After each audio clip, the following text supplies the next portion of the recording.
Hello नमस्कार साथियों, मैं आशीष मौर्य आप सभी का फिर से एक बार ज्ञानधन एकेडमी में हार्दिक स्वागत करता हूं।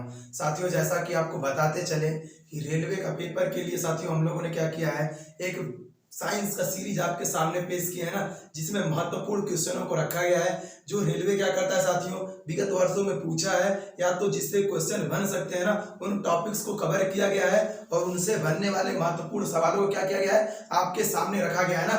ध्यान दीजिएगा। संघर्ष ही करना है साथियों ना। संघर्ष क्या है, सफलता का एक दूसरा नाम है ना।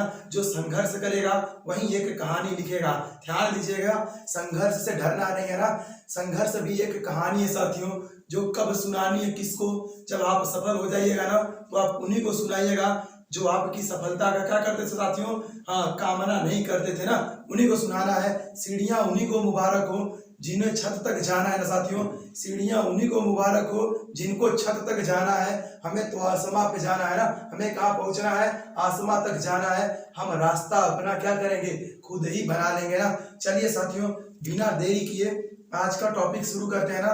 आज का क्लास शुरू करेंगे और इम्पोर्टेंट क्वेश्चंस को इंक्लूड किया गया है। आप पूरी शिद्दत से सीरीज लीजिए, यकीन मानिए मेरा, सीरीज जिस दिन खत्म हो जाएगा ना, विज्ञान आपके उंगलियों पे होगा। ध्यान दीजिएगा, पूरी शिद्दत से पेन पेपर उठा लीजिए और जो चीजें बोलेंगे ना नोट करना शुरू कर दीजिए, क्योंकि हम क्वेश्चन एक लेते हैं ना, क्वेश्चन एक लेते हैं और इसको इतना चीड़ फाड़ देते हैं ना, पूरी तरीके से पोस्टमार्टम कर देते हैं कि उस टॉपिक से अगर भविष्य में कौनो पेपर में क्वेश्चन पूछ लिया तो गलत वो नहीं होना चाहिए, चाहे जो हो जाए ना। हाँ, चाहे जो हो जाए, गलत नहीं होना चाहिए। रख हौसला, वो मंजर भी आएगा, प्यासे के पास खुद चलकर समंदर भी आएगा। थक कर ना बैठे मंजिल के मुसाफिर, मंजिल भी मिलेगी और जीतने का मजा भी आएगा और डीजे तो बजेगा ही। हाँ, पड़ोसी के घर के सामने। चलिए, पहला क्वेश्चन, जब पानी को 0 डिग्री सेल्सियस से 10 डिग्री सेल्सियस तक गर्म किया जाता है ना, तो इसका आयतन पे क्या प्रभाव पड़ता है। नोट करके लिख लीजिए ना, एकदम छपेगा तो छपेगा एक क्वेश्चन, क्योंकि पानी ही क्या है, जिंदगानी। पानी ही जिंदगानी है, तो पानी को कैसे छोड़ दें यार, है ना। पानी को नहीं छोड़ सकते। अगर आप साइंस थोड़ा बहुत पढ़े होंगे ना, तो एक चैप्टर ही पानी का बनाया जाता है, जिसमें पानी के हर चीजों के बारे में क्या करते हैं, पढ़ते हैं। नोट करके खटाखट लिखिए। पानी, बात कर ले अगर इसके रासायनिक सूत्र की, क्या होता है साथियों, H2O। क्या होता है रासायनिक सूत्र, H2O। अगर इसके आणविक द्रव्यमान की बात करें ना, आणविक द्रव्यमान 18 ग्राम। ध्यान दीजिएगा, आणविक द्रव्यमान 18 ग्राम। अब अगर बात करें कि अगर इसको गर्म कर रहे हैं ना, अगर इसको गर्म कर रहे हैं तो क्या होगा, ध्यान दीजिएगा। जब हम इसको गर्म या ठंडा करते हैं, किसको, पानी को। नोट ध्यान से सुनिएगा, हम लोग अभी तक यही जानते हैं ना, यही जानते हैं कि किसी चीज को जब गर्म करेंगे, किसी चीज को मतलब किसी पदार्थ को गर्म करिएगा तो उसके अणु क्या होंगे, दूर दूर भागेंगे ना। क्या होगा, दूर दूर भागेगा। ध्यान से समझिएगा, जब हम किसी भी पदार्थ को गर्म करते हैं उसके अणु तुरंत क्या होते हैं साथियों, दूर दूर भागते हैं। मतलब उस वस्तु का आयतन क्या होगा, बढ़ जाएगा। आयतन क्या होगा, बढ़ जाएगा। बट पानी के केस में कुल उल्टा है ना, कुल उल्टा है। ध्यान दीजिएगा, जैसे ही पानी को कहां तक लाइएगा साथियों, 0 डिग्री सेल्सियस ना। ध्यान से सुनिएगा, 0 डिग्री सेल्सियस, इसी पे पानी क्या होगा साथियों, बर्फ अवस्था में बनना क्या करेगा, शुरू कर देगा। हाँ, 0 डिग्री सेल्सियस तक ठंडा करिएगा, बर्फ में बदलना क्या करेगा, पानी स्टार्ट कर लेगा। अभी ध्यान दीजिएगा, अब बर्फवा को ले लीजिएगा, बर्फ को ही ले लीजिएगा और 0 डिग्री सेल्सियस तक उसको गर्म करिएगा ना, तो पानी में भी बदलने लगेगा। ध्यान दीजिएगा, 0 डिग्री सेल्सियस पे बर्फ जो होता है वो पानी में भी बदलता है, अब पानी जो होता है बर्फ में भी बदलता है। कितने टेम्परेचर पे, 0 डिग्री सेल्सियस। नोट करके लिख लीजिए, 0 डिग्री सेल्सियस पे बर्फ पानी में बदलना स्टार्ट हो जाता है और पानी बर्फ में भी बदलना स्टार्ट होता है। ये क्यों संभव है, एक व्यक्ति है ना, जो छिपी हुई उष्मा होती है, जिसको गुप्त उष्मा कहते, लैटेंट हीट कहते हैं ना। क्या कहते, गुप्त उष्मा कहते। फार्मूला लिख लीजिएगा, किसका साथियों, गुप्त उष्मा का ना। हाँ, गुप्त उष्मा का फार्मूला लिख लीजिए, ये होता है Q बराबर ml, और जहां ये L क्या है साथियों, लैटेंट हीट यानी गुप्त उष्मा है ना, Q बराबर ml होता है। ध्यान दीजिएगा, अगर इसके यूनिट की बात करें ना साथियों, L के यूनिट की बात करें तो क्या लिखिएगा, Q बाई एम। Q क्या है, ली गई या दी गई उष्मा है किसी वस्तु को, M क्या है उस वस्तु का द्रव्यमान, जिस वस्तु को हम उष्मा क्या कर रहे हैं, दे रहे हैं। मतलब यहाँ से क्या हो जाएगा साथियों, अगर इसकी यूनिट की बात करें, मात्रक की बात करें ना, तो क्या हो जाएगा, कैलोरी, कैलोरी प्रति, हाँ कैलोरी प्रति केजी ना, हाँ किलो कैलोरी बटे ग्राम कैलोरी प्रति केजी, किसका मात्रक हो जाएगा साथियों, लैटेंट हीट का। ध्यान दीजिएगा। अब बात करते हैं क्वेश्चन पे ना, हम क्वेश्चन पे बात करते हैं। अब क्या कह रहा है, 0 से 10 डिग्री सेल्सियस तक क्या किया जा रहा है, गर्म किया जा रहा है। ध्यान दीजिए, 0 पे बर्फ पानी में पिघलना क्या किया है, शुरू कर दिया है। अब कहां तक गर्म करना है, चलिए 4 डिग्री सेल्सियस, यहाँ पे डेल्टा बना लीजिएगा कि हम क्या करने जा रहे हैं, पानी को 0 डिग्री सेल्सियस से 4 डिग्री तक गर्म किए। अब 4 से कहां तक जाएंगे साथियों, 10 डिग्री सेल्सियस। ध्यान से समझिएगा, क्यों 4 लिखे हैं ना, 4 ही क्यों लिखे हैं, कुछ और लिख सकते थे। 10 के बीच में, 0 से 10 के बीच में और भी अंक हैं, लिख सकते थे, बट 4 को इसीलिए ले रहे हैं ना, 4 चौपटा नाश, है ना, 4 चौपटा नाश। ध्यान दीजिएगा, सबसे इंपॉर्टेंट टॉपिक यही है ना। ये जो 4 डिग्री सेल्सियस पे पानी होता है ना साथियों, ध्यान दीजिएगा, इस पे अगर पानी है ना, इस समय इसका आयतन सबसे कम होता है ना, सबसे कम होता है। ध्यान से सुनिएगा, आयतन सबसे कम होता है कितने डिग्री सेल्सियस पे, 4 डिग्री सेल्सियस टेम्परेचर पे।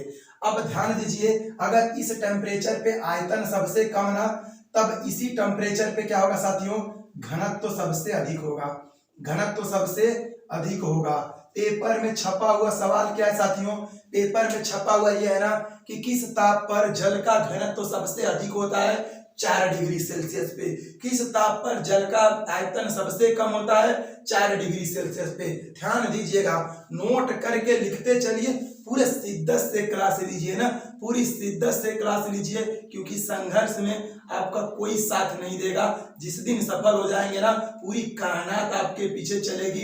अगर कायनात को पीछे चलाना है ना, सफलता मिलेगी बाबू, पूरे शिद्दत से मेहनत करिए ना। चलिए ध्यान दीजिए, कितना डिग्री सेल्सियस साथियों, 4 डिग्री सेल्सियस पे पानी को जैसे ही क्या करिएगा, हाँ 0 से 4 तक लाइएगा। सोचिएगा, दिमाग लगाइए, हम क्या बोले, आयतन सबसे कम कहाँ पे होगा, 4 पे। इसका मतलब इसके पहले भी रहेंगे तो आयतन ज्यादा होगा, इसके बाद भी जाएंगे तो आयतन ज्यादा होगा। इतना तो दिमाग लगा ही सकते हैं, सबसे कम 4 पे हो गया, तो इसके पहले आइएगा तब वो आयतन ज्यादा होगा, बाद में जाइएगा तब वो। चलिए सब भूला जाइए, सब भूल जाइए यार, क्या होता है आयतन फायतन, कुछ मतलब नहीं।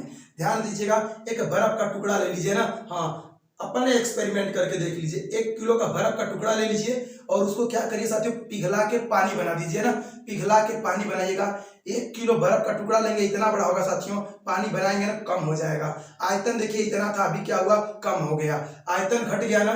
क्यों, क्योंकि पानी जब ठोस फॉर्म में था ना, आयतन उस समय ज्यादा था, जैसे ही द्रव में बदला ना, आयतन क्या हुआ, घट गया। कब तक घटेगा, लगातार 4 डिग्री सेल्सियस तक, और 4 के बाद जैसे ही बढ़ेंगे 5, फिर से आयतन क्या होगा, बढ़ने लगेगा। ध्यान दीजिएगा, तो क्या कहेंगे साथियों, 0 से 4 तक जाएंगे तो आयतन घटेगा, और 4 से 10 तक जाइएगा तो आयतन बढ़ने लगेगा। तो आपसे क्या पूछा है, 0 से 10 डिग्री सेल्सियस तक गर्म किया जाता है, तो इसका आयतन क्या होगा, लड़के क्या करते हैं, खटाक से मार देंगे, बढ़ेगा। क्यों मार देंगे, क्योंकि उनको पता ही है कि किसी चीज को गर्म करेंगे उसके दूर दूर भागेंगे, अब भाग जाएंगे मतलब आयतन बढ़ गया। नहीं बाबू, ध्यान दीजिएगा आप लोग, है ना, आयतन नहीं बढ़ेगा। हाँ आयतन नहीं बढ़ेगा, होगा क्या, पहले 0 से 4 तक घटेगा और 4 के बाद बढ़ना क्या करेगा, शुरू कर देगा। मतलब पहले घटेगा और फिर बाद में क्या होगा साथियों, बढ़ेगा। ध्यान दीजिएगा, पहले घटेगा फिर क्या होगा, बढ़ेगा। किस टेम्परेचर पे सबसे कम, हाँ किस टेम्परेचर पे सबसे कम आयतन, 4 डिग्री। किस टेम्परेचर पे सबसे ज्यादा घनत्व, 4 डिग्री सेल्सियस। ध्यान दीजिएगा, अब अगले क्वेश्चन पे चर्चा करते हैं ना। हाँ ध्यान दीजिए, चलिए 50 डिग्री सेल्सियस, क्वेश्चन क्या साथियों, 50 डिग्री सेल्सियस का मान फ़ारेनहाइट स्केल पे चेंज कर दीजिए। पहली बात किए, कितने प्रकार के ताप के पैमाने होते हैं वो नोट करके लिखिए, खटाक से एकदम लिखिएगा। तो हाँ C/5 equal to F minus 32/9 equal to K minus 273/5 equal to R/4। क्या लिख दिए पता ही नहीं चला, क्या लिख दिए, जादू है ये, है ना, एक पैमाने को दूसरे पैमाने में बदलने का। कौन से पैमाने को, ताप पैमाने को, ये फार्मूला है ना। हाँ लिख रहे हैं, सबको टेंशन नहीं लेना ना। हाँ, सी क्या है साथियों, ध्यान दीजिएगा, जो सी है ना, जो ये सी है वो डिग्री सेल्सियस है। क्या है, डिग्री सेल्सियस। ध्यान दीजिएगा, सी डिग्री सेल्सियस। एफ क्या है साथियों, एफ क्या है, फॉरेनहाइट, है ना, फॉरेनहाइट पैमाने पर ताप। ध्यान दीजिए, के क्या है साथियों, केल्विन पैमाने पर ताप ना, के क्या है, केल्विन पैमाने पे ताप, और आर क्या है, र्यूमर पैमाने पर ताप। हाँ, आप में से आधे ऐसे होंगे जो ये तीन ठो तो जानते होंगे ना, डिग्री सेल्सियस, फारेनहाइट और केल्विन। र्यूमर से अभी परिचित नहीं होंगे, बगलिया में आ गया है र्यूमर। ध्यान दीजिएगा, चारों से परिचित रहिए। चारों क्या है, ताप मापने के ही पैमाने हैं। ध्यान दीजिएगा, क्वेश्चन आपसे क्या किया है, कह रहा है 50 डिग्री सेल्सियस को फारेनहाइट स्केल पे चेंज करिए। डिग्री सेल्सियस वाला हाई है बबुआ, ध्यान दीजिएगा, और फारेनहाइट वाला कौन है, हाँ ये वाला है ना। इन दोनों को क्या कर लीजिए, देखिए ई वाला आइटम इसके बराबर है, ये वाला आइटम इसके बराबर है, ये वाला आइटम इसके बराबर, यानी सभी आइटम आपस में क्या है, बराबर है। तो हम ये दो आइटमों को बराबर दिखा ले रहे, बाकी को दो क्या करेंगे, छोड़ देंगे। क्यों, क्योंकि इन्हीं से क्वेश्चन पूछा है। सी का मान दे दिया है, एफ का क्या कर रहा है, फाइंड करना है। दोनों को साइड में फेंकिए, इन दोनों से सवाल हल कर दे। साइड में देखिए क्या लिखेंगे, सी बाई, हाँ C by 5 equal to F minus 32/9। किसकी वैल्यू पूछ रहा है साथियों, एफ की वैल्यू पूछ रहा है। सी का मान दे रखा है 50 डिग्री सेल्सियस, रख दीजिएगा 50/5 बराबर एफ माइनस 32/9। ध्यान दीजिए, 10 5 50, 10 बार में क्या होगा साथियों, कट जाएगा, है ना। और 10 यहाँ बराबर क्या, एफ माइनस 32/9। हाई 9 का तिर्यक क्या कर दीजिएगा, गुणा कर दीजिएगा, क्रॉस मल्टीप्लाई ना। तो 9 दहा में कितना हो जाएगा साथियों, 9 दहा में हो गया 90। इधर क्या बच गया, एफ माइनस 32। कितना बच गया, एफ माइनस 32। जैसे ही माइनस 32 को इधर भेजिएगा ना, जुड़ जाएगा, कितना हो जाएगा, हाँ 122 ना। ध्यान दीजिएगा, कितना हो जाएगा, 122। और किसके बराबर साथियों, एफ के बराबर आ गया 122 डिग्री फारेनहाइट। ऑप्शन ढूंढिए तो 100 डिग्री, 104 डिग्री, 122 डिग्री फारेनहाइट, ये आंसर आपका कंप्लीट हो जाएगा। किसी भी पैमाने पे पूछे आप जरूर बता लीजिएगा ना। एक क्वेश्चन हम बता दे रहे हैं जो पेपर में छपता है ना, कि किस ताप पर, ध्यान सुनिएगा, किस ताप पर सेल्सियस पैमाना, है ना, सेल्सियस पैमाना, फारेनहाइट पैमाने आपस में क्या होते हैं, बराबर होते हैं। नोट है ना, नोट करके लिख लीजिएगा, -40 है ना, -40 पे सेल्सियस पैमाना और फारेनहाइट पैमाना आपस में क्या होता है, बराबर होता है। कैसे होता है, हल कर दें क्या, हल कर दें, चलिए देख लेते हैं ना। साइड में ध्यान दीजिए, हल कर दे रहे हैं। देखिएगा क्या पूछ रहा है, कह रहा है सेल्सियस और फारेनहाइट किस पे मतलब किस ताप पे बराबर होते हैं आपस में, वही हम हल कर रहे हैं। चलिए हम मान लेते हैं ना, यही फार्मूला है, C/5 equal to F minus 32/9। ध्यान दीजिएगा, हम मान लेते हैं, क्या मान लेते हैं, कि x डिग्री सेल्सियस पे दोनों क्या होंगे, x पे बराबर होंगे। चलिए C के जगह भी x रख दीजिएगा, F के जगह भी x रख दीजिए, बाकी सब कुछ सेम छाप दीजिए। 9 का मल्टीप्लाई, क्रॉस मल्टीप्लाई कर दीजिए, 9x, 5 का करेंगे 5x, और इसका इसमें करिएगा ना 160 आ जाएगा। करके देख लीजिएगा, 5 या 15, 5 दूनी 10, 150 में 10 जोड़ दीजिएगा 160। और मैथ थोड़ा तेजी से चलाइए।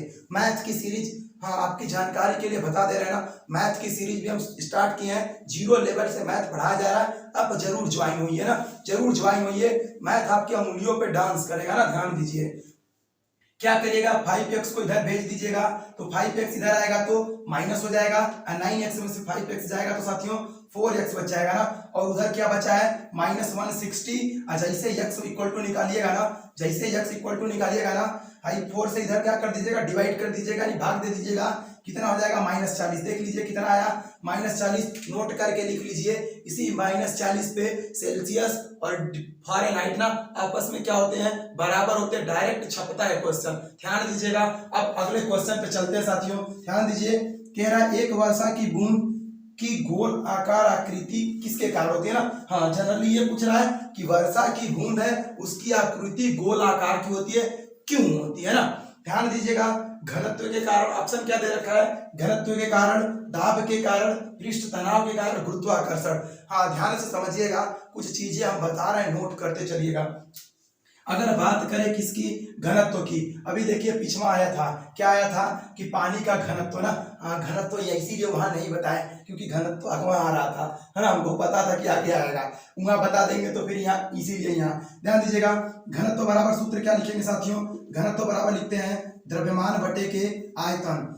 हाँ देखिए, द्रव्यमान बटे के आयतन ये सूत्र होता है। मात्रक की अगर बात कर लें, अगर मात्रक की बात कर ले केजी पर मीटर क्यूब, मात्रक की बात कर ले केजी पर मीटर क्यूब, ध्यान दीजिएगा, मात्रक की बात करें ना केजी पर मीटर क्यूब, क्या हो जाएगा साथियों, मात्रक किलोग्राम बटे मीटर क्यूब, ये घनत्व का क्या है, मात्रक है। ध्यान से समझिएगा कि होता क्या है, होता क्या है यार, समझ में तो आना चाहिए। पढ़ तो बहुत कुछ रहे हैं, बहुत जगह से पढ़ रहे हैं, पढ़ाने वाले तमाम मिलेंगे ना, पढ़ाने वाले तमाम मिलेंगे, बट हम कोशिश कर रहे हैं कि उनसे बेहतर करें ना। बस कोशिश ही कर सकते हैं कि आपको साइंस समझाया जाए, रटवाया ना जाए कि रट लीजिए घनत्व का फार्मूला हाई होता है, सूत्र ये होता है, मात्रक ही होता है, रट लीजिए, क्या फर्क पड़ता है यार, रट लीजिए। अब ना पेपर में उलट के पूछ देगा, उलट जाइएगा पेपर में, है ना, तो समझे रहेंगे तो चाहे जैसे पेपर घुमा दे यार, आप समझे हैं आंसर दे सकते हैं। ध्यान दीजिएगा, ऐसे समझिए, जिसके अणु जितने पास पास होंगे उसका घनत्व उतना ही ज्यादा होगा। ठोस द्रव गैस तीन को ले लीजिए, ठोस के अणु पास पास घनत्व ज्यादा, द्रव के अणु दूर दूर घनत्व ठोस से कम, और गैस के अवरो दूर दूर घनत्व अवरो कम। ध्यान समझिएगा, लेकिन पानी के केस में उल्टा है, पनिया क्या है जी, उल्टा है, ध्यान दीजिएगा, पनिया उल्टा है ना, पनिया उल्टा है, बर्फ तो देखिए रहेगा ना। पानी प्रकृति में ऐसा पदार्थ है, ध्यान दीजिए, जो प्रकृति में तीनों अवस्थाओं में उपलब्ध है, ठोस में भी, द्रव में भी और गैस में भी। ठोस बर्फ के रूप में, द्रव पानी के रूप में और गैस वाष्प के रूप में, ध्यान दीजिएगा, है ना। तो घनत्व की बात कर लेते हैं, ध्यान समझिएगा, एक ले लीजिए, देखिए समझिएगा ध्यान से, 1 किलोग्राम का लोहा वाला बटखरा ले लीजिएगा जिससे कोई चीज तौलते हैं, 1 किलोग्राम के लकड़ी का टुकड़ा ले लीजिएगा, 1 किलोग्राम का बर्फ का टुकड़ा ले लीजिएगा, 1 किलोग्राम का जो भी आपको समझ में आए ले लीजिएगा ना, 1 और किलोग्राम का, और जिसका आयतन बड़ा होगा, है ना, जिसका आयतन ज्यादा होगा उसका घनत्व कम हो जाएगा। यहां से देखिए फार्मूला, आयतन साथियों जिसका बढ़ा उसका घनत्व घट गया, द्रव्यमान कांस्टेंट कर दीजिएगा, आयतन बढ़ेगा घनत्व घट जाएगा, आयतन घटेगा घनत्व बढ़ जाएगा। 1 किलो का बटखरा देखिए छोटा सा होता है, इसीलिए इसका घनत्व क्या है, अधिका है, ठीक। 1 किलो का लकड़ी लीजिएगा ना, इतना बड़ा हो जाएगा, देखिए बड़ा हो गया लोहे से, इसका घनत्व क्या हो गया, लोहे से कम हो गया। ध्यान दीजिएगा, पानी में कोई चीज कब तैरती है ना, जब पानी के घनत्व से उस वस्तु का घनत्व क्या हो, कम हो, तैर जाएगी। अब एक दिमाग में आ गया होगा, सर लोहा का तो नहीं होता, जाजिया तैर जाती है, तैर जाती है जाजिया, क्यों तैर जाती है, वो उत्प्लावन बल है ना, समझाएंगे अच्छे से, आएगा कभी क्वेश्चन अगर बीच में, अच्छे से हम समझाएंगे कि जिंदगी भर नहीं भूलेंगे। आर्किमिडीज भगवान वहां आएंगे ना, आर्किमिडीज भगवान आएंगे, फिर उन भगवान पे चर्चा करेंगे। ध्यान दीजिएगा, घनत्व के कारण एकदम बिल्कुल बात नहीं, घनत्व का कोई दूर दूर तक रिश्ता नहीं है, इसके गोलाकार करने के लिए साइड में रखते हैं। दाब कोई दिक्कत नहीं है, दाब क्या होता है, ध्यान सुनिएगा, दाब क्या होता है ना, दाब का मात्रक होता है साथियों पास्कल, ध्यान दीजिए पास्कल, है ना, खोजकर्ता कौन था, ब्लेज पास्कल, इसीलिए नाम रख दिया गया पास्कल। ध्यान दीजिए, ये एसआई यूनिट है, कौन सी यूनिट है, एसआई यूनिट है। लेकिन अगर बात कर लेना, अगर बात कर ले फार्मूले की, तो फार्मूला क्या होगा, दाब बराबर, ध्यान दीजिएगा, हाँ दाब बराबर हो जाएगा, दाब बराबर सूत्र ध्यान से समझिएगा ना, दाब बराबर हो जाएगा साथियों, दाब बराबर बल बटे के क्षेत्रफल। ध्यान समझिएगा, इसको एकदम नोट करके लिखिए, मस्त क्वेश्चन बता रहा है एकदम, है ना। देखिए क्षेत्रफल के व्युत्क्रम है दाब, उल्टा है, मतलब अगर क्षेत्रफल बढ़ जाएगा ना, दाब क्या होगा, घट जाएगा, और क्षेत्रफल घट गया, दबाव क्या होगा, बढ़ जाएगा। और इसे समझिएगा कि एक हाथी है, क्या है, हाथी ना, उसका पैर देखिए इतना चौड़ा होता है ना, इतना चौड़ा, अरे इससे ज्यादा ही होगा, इतना चौड़ा चौड़ा ना, जबकि लड़कियों का हील देखिए, सैंडल बहुत पतला होता है ना, ध्यान दीजिएगा कितना ऐसे नुकीला सा होगा ना, और यहाँ ऐसे पैसा नहीं, कोई इससे सब पहन लेते हैं, ध्यान दीजिएगा, ऐसे होगा ना, ध्यान दीजिएगा। इसका एरिया होता है कम, एरिया क्या होता है कम। और जैसे अगर गलती से पैर पे पैर अपना रख दी ना, धंस जाएगा, वहां छेद हो जाएगा। क्यों? क्योंकि एरिया है कम, हाई प्रेशर हो जाएगा ज्यादा, और धंस जाएगा, बील हो जाएगा पैरवा में आपके। दूरवा रहिएगा, ध्यान दीजिएगा। लेकिन जो हथिया है ना, देखिए कितना बड़ी होती है ना, विशाल। लेकिन वो आपके पैरवा पे रखेगी ना तो नहीं छेद होगा आपके पैरवा में। क्यों? क्योंकि उसका एरिया है ज्यादा, प्रेशर हो जाएगा कम, छेद नहीं होगा। ध्यान दीजिएगा, भले टूट जाए लेकिन छेद तो नहीं होगा, वो बील नहीं होगा। ध्यान दीजिएगा, है ना। तो इंपॉर्टेंट चीज बताए हैं, एरिया जितना घट जाएगा ना, प्रेशर क्या होगा साथियों, उतना बढ़ जाएगा। अब एरिया अगर बढ़ गया तो प्रेशर क्या होगा, घट जाएगा। ध्यान से समझिएगा। अगर आप दलदल में क्या कर रहे हो, डूब रहिएगा ना, अगर दलदल में गलती से डूब रहे हैं ना, तो कोशिश करिए लेट जाइए। क्या करिए? लेट के सही दिन हो जाए, हाँ लेट जाइएगा, यही ऑप्शन है। क्योंकि ये यही कहता है कि एरिया बढ़ा लीजिएगा, दाब घट जाएगा। खुद सोचिए, एक पैर पे खड़ा रहेंगे तो दाब ज्यादा लगेगा, दोनों पैर पे खड़ा रहेंगे दाब क्या होगा साथियों, बढ़ जाएगा ना। तो सोचिए, सूत जाएंगे अगर तो कुल जगह बढ़ जाएगा दाब, कुल जगह बढ़ जाएगा तो दाब घट नहीं जाएगा। तो एक बार बचने का चांस बन जाएगा कि धसिएगा नहीं। अब मरना है तो वैसे भी मरना है, ध्यान दीजिएगा। तो यहाँ से दाब का सूत्र साथियों, दाब बराबर बल बटे क्षेत्रफल। मात्रक की बात करें तो न्यूटन पर मीटर स्क्वायर, या फिर क्या, या फिर पास्कल। अगली बात कर लेते हैं ना, हाँ, आकृति क्यों गोलकार होती है, लिख लीजिएगा किसके कारण, पृष्ठ तनाव के कारण। एक जनरल भाषा में समझिएगा कि कोई भी ना ब्रह्मांड में कौनो भी पदार्थ है ना, वो कम से कम आयतन कवर करके रखना चाहता है, मतलब वो छोटे जगह में सिमट के रहना चाहता है ना। हाँ, इंसान की तो बतिया छोड़ दिए, तो फैलना चाहता है ना, फैलने वाले पदार्थ की। ध्यान दीजिएगा। तो पानी का यह एक ऐसा गुण है ना साथियों, कि वो क्या करता, अपने आयतन को कम करना चाहता, यानी क्षेत्रफल को घटाना चाहता है ना। क्षेत्रफल घटाने की जो प्रवृत्ति है उसकी ना, वह उसका क्या कहलाता है, पृष्ठ तनाव। खुद से सोच लीजिएगा कि पानी ऐसे फैला रहेगा तो ज्यादा जगह कवर करेगा, कि क्षेत्रफल ज्यादा कवर करेगा, कि जब उसको गोला के रूप में बना दीजिएगा तब क्षेत्रफल कम करेगा कवर। ध्यान दीजिएगा, हमेशा ध्यान दीजिए। एक कागज का टुकड़ा ले लीजिएगा यार, रख दीजिएगा, देखिए ज्यादा जगह कवर किया होगा, और उसको खूब मोड़ छोड़ दीजिए, एकदम गोला का बना दीजिए दबा के, जगह क्या करेगा, कम कवर करेगा, है ना। वह गुण है पानी का। कौन सा गुण? पृष्ठ तनाव। एरिया कम करना चाहता है कोई भी द्रव ना, वही घटना क्या है, पृष्ठ तनाव की घटना है। सूत्र क्या होता है, लिख लीजिएगा। हाँ, सूत्र बहुत ही जरूरी है ना, क्योंकि पेपर में छपेगा तो छपेगा, है ना। पृष्ठ तनाव की बात कर रहे हैं, पृष्ठ तनाव का सूत्र क्या होता है, ध्यान दीजिएगा। बल बटे के द्रव के पृष्ठ पर काल्पनिक रेखा की लंबाई, हम केवल लंबाई लिख दे रहे हैं ना। हाँ, बल बटे के क्या साथियों, लंबाई। पृष्ठ तनाव बराबर बल बटे के लंबाई। मात्रक क्या हो जाएगा साथियों, न्यूटन प्रति मीटर, या फिर क्या लिखेंगे, या फिर इसको आप जूल बटे के मीटर स्क्वायर लिख सकते हैं। ध्यान दीजिएगा, कैसे लिख सकते हैं, ऊपरा मीटर से और नीचवा मीटर से क्या कर दीजिए, गुणा कर दीजिए। ऊपरा हो जाएगा न्यूटन मीटर, और न्यूटन मीटर को लिखते हैं जूल, और नीचवा हो जाएगा मीटर गुणते मीटर स्क्वायर। ध्यान दीजिएगा। अगला बात कर रहा है गुरुत्वाकर्षण ना। हाँ, गुरुत्वाकर्षण के कारण क्या होता है, हाँ, वो बूंद नीचे आती है, बट उसका आकार गोल आकार नहीं होता ना। बूंद को नीचे लाने में मदद कौन करता है, गुरुत्वाकर्षण। खोज करता कौन था, सर आइजैक न्यूटन। ध्यान दीजिएगा, अगले क्वेश्चन पर अभी चर्चा कर रहे हैं तुरंत ना। अगला क्वेश्चन ध्यान दीजिएगा, क्या कह रहा है ना कि हवाई जहाज किस सिद्धांत पर कार्य करता है। अब जहाज उड़ाना है, क्या उड़ाना है, जहाज उड़ाना है। हवाई जहाज किस सिद्धांत पे काम करता था, ध्यान दीजिएगा ना। हवाई जहाज जो होती है ना, उसके पंखों की बनावट ना कुछ इस प्रकार की होती है ना, ध्यान से समझिएगा। कुछ इस प्रकार की देखिए इसकी बनावट होती है। पंख जो उसके होते हैं ना, उसके पंख का बनावट कुछ इस प्रकार का होता है। कहिए ऐसा कहाँ पंख होता है, अरे ऐसा नहीं, ऐसे समझिएगा ना, ध्यान समझिएगा कि ये है हवाई जहाज का पंख। क्या है, हवाई जहाज का ये पंख है ना। जैसे देखिए इधर देखिए, ऐसे आके ध्यान दीजिएगा, ऐसे आके ऐसे करो लिया ना, ऐसे आके ऐसे करो, है ना। जैसे ही हवाई जहाज रनवे पे क्या करती है साथियों, दौड़ती है ना, रनवे पे क्या करती है, ऐसे ही उड़ जाती है क्या हवाई जहाज। अरे हेलीकॉप्टर मत समझिएगा, है ना। हवाई जहाज बता रहे हैं, हवाई जहाज और हेलीकॉप्टर में बड़का अंतर है ना। ध्यान दीजिएगा, रनवे पे जैसे जैसे क्या करती है साथियों, दौड़ती है ना, तो नीचे देखिए रहता है प्लेन, नीचे का भाग क्या रहता है, एकदम प्लेन। देखिए नीचे वाला भाग है एकदम प्लेन, और ऊपर देखिए हवा ऐसे ही आगे आएगी ना, आगे आएगी हवा से, और जैसे देखिए यहाँ जाएगी हवा का वेग क्या हो जाएगा, बढ़ जाएगा। यानी ऊपर हवा का वेग क्या होगा साथियों, हवा का वेग बढ़ जाता है। क्या होता है? बढ़ जाता है ना। ऊपर हवा का वेग क्या होता है? बढ़ जाता है। और नीचे हवा का वेग क्या रहता है साथियों?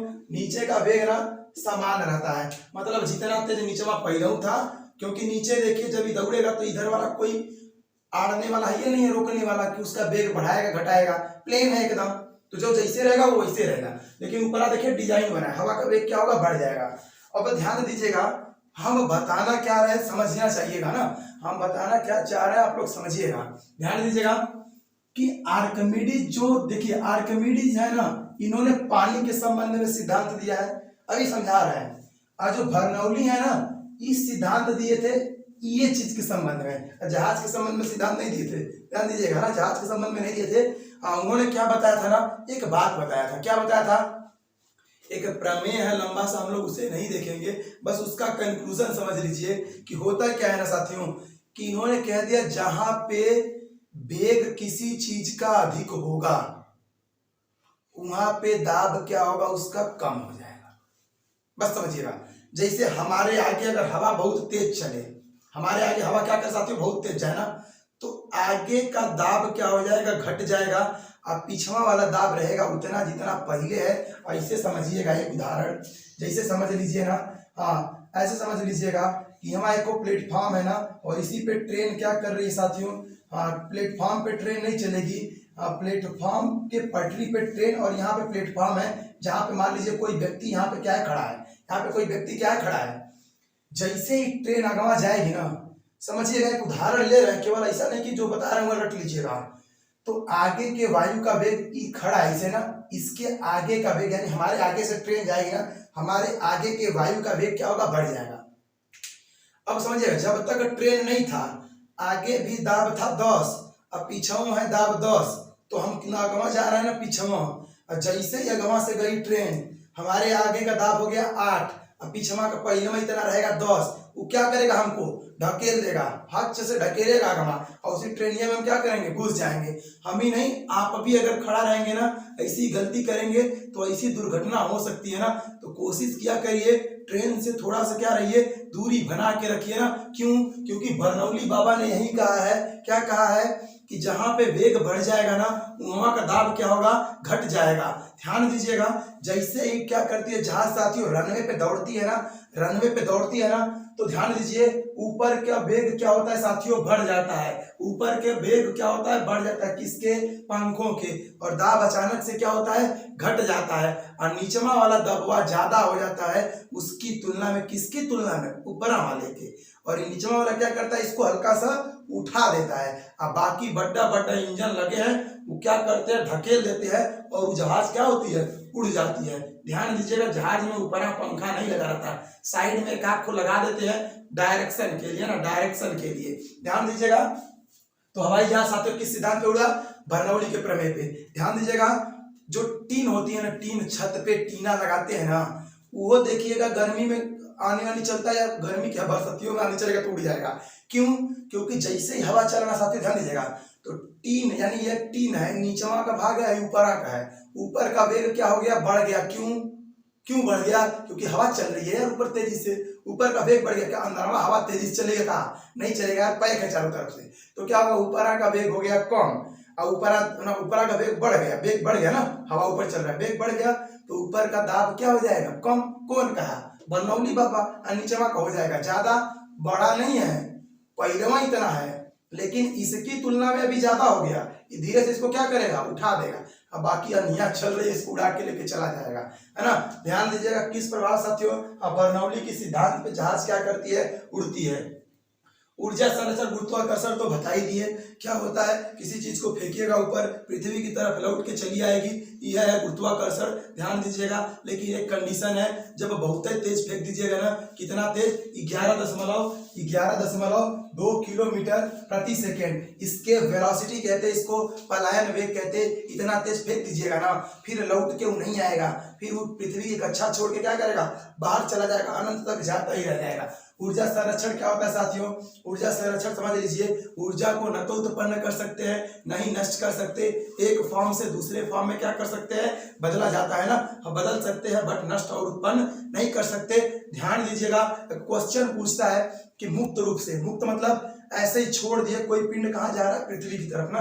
मुक्त रूप से गिरते हुए पिंड का कौन सा ऊर्जा संरक्षित रहती है, नोट कर लीजिएगा, यांत्रिक ऊर्जा संरक्षित रहती है। मुक्त रूप से कोई पिंड ऊपर से नीचे गिर रहा है ना, उसकी यांत्रिक ऊर्जा क्या होती है, संरक्षित रहती है। यांत्रिक ऊर्जा नहीं बदलती। क्या गतिज ऊर्जा बदलती है? जी हाँ, बिल्कुल बदलती है। स्थितिज ऊर्जा बदलती है? जी हाँ, बिल्कुल बदलती है। लेकिन जब दोनों को जोड़ दीजिएगा ना, स्थितिज ऊर्जा, ध्यान दीजिएगा, स्थितिज ऊर्जा को किससे लिखते साथियों, एम जी एच। और गतिज ऊर्जा को हाफ एम वी स्क्वायर। ये दोनों को जोड़िएगा ना तो यांत्रिक ऊर्जा के बराबर होगा। ई भी घटता है, ई भी बढ़ता है ऊपर नीचे जब पिंड आएगा जाएगा, है ना। लेकिन जो दोनों को जोड़ने पे मान आएगा ना, यानी यांत्रिक ऊर्जा आएगी ना, वो चेंज नहीं होगा। ध्यान दीजिएगा, इसीलिए मुक्त रूप से गिरते हुए पिंड की यांत्रिक ऊर्जा क्या होती है, संरक्षित रहती है। अगले क्वेश्चन पे चलते हैं तो साथियों, एक हवाई जहाज की सिद्धांत हो गया, बर्नौली सिद्धांत पे। अगले क्वेश्चन पे चलते हैं, मनुष्य के हृदय में कितने कोष्ठ होते हैं? कोष्ठ यानी चेंबर पूछ रहा है। हृदय में कितने चेंबर होते हैं, नोट करके लिखते चलिए ना। हृदय में कितने चेंबर होते हैं साथियों? 4 चेंबर। कितने? 4 खाने। थोड़ा सा देख लीजिए, है ना, समझ लीजिएगा, थोड़ा सा कोशिश कर रहा है बनाने की, बट बने नहीं पाएगा, है ना, फिर भी कोशिश किया जा रहा है ना। देखिए, ध्यान दीजिएगा, यही 4 चेंबर हो गए। अभी देखिए, ये बाहर वाला परत है ना, बाहर वाली मोटी परत होती है, ध्यान दीजिएगा।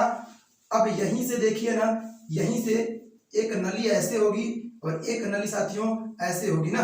एक नली ये हो गई, एक नली ये हो गई, एक ये वाली और एक ये वाली। ध्यान दीजिएगा, कई नलियां होती हैं, हम बस मेन समझा रहे हैं।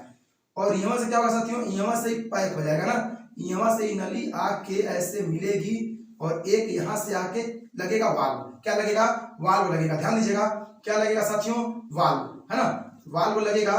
और एक वाल्व देखिए, एक वाल्व यहाँ और एक वाल्व इस नली में। ध्यान दीजिएगा, एक वाल्व यहाँ, एक वाल्व भाई नली में ऊपर की तरफ भेजने के लिए ब्लड, और एक वाल्व साथियों इस वाले नली में, एक वाल्व इस वाले नली में, और एक वाल्व साथियों ये जो अगला चेंबर यहाँ से इसको बांट देगा। कितने हो गए? एक यहाँ पे, एक यहाँ पे, एक यहाँ पे और एक। टोटल हृदय में 4 चेंबर होते हैं, एक ऊपर, एक नीचे, एक ऊपर, एक नीचे। ऐसे समझिएगा, एक जनरल फिगर देखिए, ऐसे समझ लीजिए, ये ऐसे हृदय के 4 चेंबर हैं। कितने हैं? 4 चेंबर, है ना। 4 चेंबर हृदय में होते हैं, सभी में नहीं, अभी बता रहे हैं, अभी मनुष्य की बात कर रहे हैं। ध्यान दीजिएगा, तो 4 चेंबर हो गए और 4 वाल्व भी होते हैं। लिख लीजिएगा, 4 चेंबर और 4 वाल्व, है ना। क्या होता है साथियों, ऊपर वाले को क्या कहते हैं? दूठो जो ऊपर होंगे ना, हृदय के तो 2 चेंबर ऊपर होंगे ना, इसको क्या कहते हैं? अलिंद कहते हैं। ध्यान दीजिएगा, क्या कहेंगे साथियों? अलिंद कहेंगे। क्या कहेंगे? अलिंद कहेंगे। और नीचे वाले जो 2 होंगे ना साथियों, इसको क्या कहेंगे? नीलय कहेंगे। क्या कहेंगे? नीलय कहेंगे ना। अलिंद हो गया और नीलय हो गया। 2 ऊपर के जो चेंबर, अ से अलिंद, अ से अपर ऊपर, है ना। नीचे, नी से नीचे, नी से नीलय। ठीक है, याद रखिएगा। अब देखिएगा, जो दोनों अलिंद होते हैं ना, समझते चलिएगा, जो दोनों अलिंद हैं ये ऊपर है, बाएं को बायां ही कहेंगे, दाएं को दायां, अपने बाएं दाएं से समझ लीजिएगा। मतलब हाई बायां अलिंद है, हाई दायां अलिंद है, हाई बायां नीला है, हाई दायां नीला है ना। समझते चलिएगा, कितने चेंबर होंगे? 4 चेंबर और 4 वाल्व होंगे ना। हृदय का मेन काम क्या है साथियों? क्या हृदय ब्लड पंप करता है? हाँ, केवल ब्लड पंप करता है ना, यानी ब्लड को पंप करके शरीर के हर पार्ट तक पहुंचाता है और वापस रिसीव करता है। लेकिन ध्यान दीजिएगा, हृदय ब्लड फिल्टर करता है? जी नहीं, बिल्कुल नहीं, गलत बात है ना। हृदय ब्लड फिल्टर नहीं करता, नोट कर लीजिएगा, हृदय ब्लड फिल्टर नहीं करता। क्या करता है? केवल हृदय का मेन कार्य क्या है साथियों?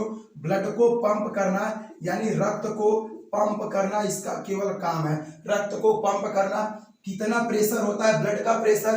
ध्यान दीजिएगा, 120/80। ध्यान दीजिएगा, 120/80 mmHg, है ना। mmHg का मतलब जी, हाँ, 120/80 का मतलब समझिएगा, जो ये हृदय होता है ना, खून को हर पार्ट में पहुंचाता है 120 के प्रेशर से, और वापस उसमें से आता है कितने प्रेशर से साथियों? 80 के प्रेशर से। ये नॉर्मल ब्लड प्रेशर ना, ये नॉर्मल ब्लड प्रेशर है 120/80। mmHg का मतलब समझिएगा, 120 सेंटीमीटर ऊंचाई तक पारा भर लीजिएगा। वो पारा जितना दाब लगाएगा ना 120 सेंटीमीटर नीचे तक, वह 120 सेंटीमीटर mmHg कहलाएगा। और 80 सेंटीमीटर पारा भर लीजिएगा, जितना दाब लगाएगा वो 80 सेंटीमीटर mmHg कहलाएगा। ठीक है, ध्यान दीजिएगा। इतने से ब्लड को पंप करता है कौन? हृदय। ध्यान अरे हृदय करता है, यानी ब्लड प्रेशर वही होता है 120/80। कितनी बार एक सेकेंड में धड़कता है जी? हाँ, एक सेकेंड में कितनी बार? क्या एक सेकेंड में धड़क पाएगा? एक को बार नहीं धड़केगा यार। क्यों? क्योंकि एक मिनट में लगभग 72 बार खुद धड़कता है ना। 70 से 80 लिखा होगा, कोई दिक्कत नहीं, पूछता नहीं है। 72 बार धड़केगा। ध्यान दीजिएगा। तो एक बार धड़कने में कितना समय लेगा साथियों?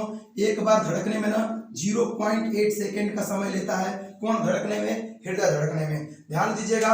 अब एक नोट करके और लिख लीजिए ना, जो उभयचर होते और सरीसृप, उभयचर वर्ग के प्राणी और सरीसृप वर्ग के प्राणी, इनमें 3 कोष्ठ होते हैं। कितने होंगे चेंबर? 3 चेंबर होंगे, बट एक कंडीशन है। मगरमच्छ को छोड़ दीजिएगा, मगरमच्छ अलग होते हैं। मगरमच्छ में 4 कोष्ठ होते हैं। नोट करके लिख लीजिएगा। क्या लिख लीजिएगा? कि सरीसृप है ना, सरीसृप तथा उभयचर में 3 चेंबर होते हैं। में 3 चेंबर होते हैं। किसमें? हृदय में। बट कंडीशन है, क्या कंडीशन है साथियों? मगरमच्छ को छोड़कर मगरमच्छ में कितने होते हैं? 4। मगरमच्छ में कितने होते हैं? 4 चेंबर होते हैं। अगला क्वेश्चन ध्यान दीजिएगा। हाँ, इतना में कोई दिक्कत होनी नहीं चाहिए आप लोगों को ना। अब अगला ध्यान दीजिएगा। जो हमारा रक्त मतलब हृदय मनुष्य का है वो कितने कोष्ठ हो गए? 4 कोष्ठ। कोई दिक्कत होनी नहीं चाहिए। और कितने वाल्व होते हैं? 4 वाल्व। हृदय का काम क्या है साथियों? हाँ, ब्लड को केवल पंप करना। 120/80 से क्या करता है? पंप करता है। यही ब्लड प्रेशर होता है। ठीक है, अगली बात कर लेते हैं। टिटनस होने का क्या कारण है ना? टिटनस किसके कारण से हो जाता है? टिटनस की बात कर रहा है, ध्यान समझिएगा। टिटनस किससे होता है साथियों? जीवाणु द्वारा होने वाला रोग है ना। किससे होने वाला रोग है? जीवाणु द्वारा होने वाला रोग है। कैसे पता करिएगा? ट्रिक से ना। कैसे पता करिएगा? ट्रिक से। क्या ट्रिक था? हाँ, पंडित का टीका न्यू है ना। पंडित का टीका न्यू है। ध्यान दीजिएगा, पंडित जी का टीका क्या है? नया है, यानी न्यू है। ध्यान दीजिएगा। पी से प्लेग, डी से डिप्थीरिया, त से तपेदिक है ना। त से तपेदिक। तपेदिक क्या होता है साथियों? वही टीबी तपेदिक होती है, यानी क्षय रोग। का से काली खांसी, टी से टिटनस, का से कालरा। ये 2 ठे का है, एक को काली खांसी, एक को कालरा। न्यू से न्यूमोनिया, है से हैजा। ध्यान दीजिएगा, किससे होने वाले साथियों? ये जीवाणु द्वारा होने वाले रोग हैं। अगर आप लोग नहीं देखे हैं ये जीवाणु, विषाणु है ना, प्रोटोजोआ, कवक द्वारा होने वाले रोग, एक ट्रिक है आपके पास, डिस्क्रिप्शन बॉक्स में है, आप जरूर चाहिएगा तो देख सकते हैं ना। ट्रिक के माध्यम से किसी चीज को याद करने के लिए आपके पास डिस्क्रिप्शन बॉक्स में लिंक है, देख लीजिएगा। तो ध्यान दीजिए ना साथियों, ध्यान रहे कि डिस्क्रिप्शन बॉक्स में जितने भी क्या है, जितने भी ट्रिक आधारित वीडियो आप जरूर देख लीजिए, क्योंकि कहीं ना कहीं आपसे क्वेश्चन पेपर में वो टकराएंगे ना। हाँ, मैथ की भी सीरीज चल रही है। मैथ नहीं आती, अंगुलियों पे डांस करेगी। पूरा हौसला मजबूत रखिए, जंग लड़ना है, चाहे जो हो जाए ना, चाहे जो हो जाए। अब की बार रेलवे पार ना, अब की बार रेलवे पार। ध्यान रहे, पूरी शिद्दत से क्लास लीजिए। यकीन मानिए मेरा ना, यकीन मानिए, एक भी क्वेश्चन बाहर नहीं जाएगा। साइंस के पूरे क्वेश्चन का आप आंसर दे पाएंगे। साथियों, अगर नए हैं ना, अगर नए हैं चैनल पे, तो जरूर चैनल को सब्सक्राइब कर लीजिए। बेल आइकन को भी क्या करिए? प्रेस कर दीजिए, जिससे हमारी नई वीडियो आपको क्या हो, आसानी से मिल सके। और साथियों, थोड़ा आप लोग साथ दीजिए, हम बेहतर करेंगे। आपका साथ हमारा विश्वास होगा, हम बेहतर करेंगे। बाकी लोगों से तो बेहतर ही करेंगे। क्लास आप शिद्दत से लीजिए, बहुत मजा आएगा। मिलते हैं साथियों अगले वीडियो में, तब तक के लिए धन्यवाद।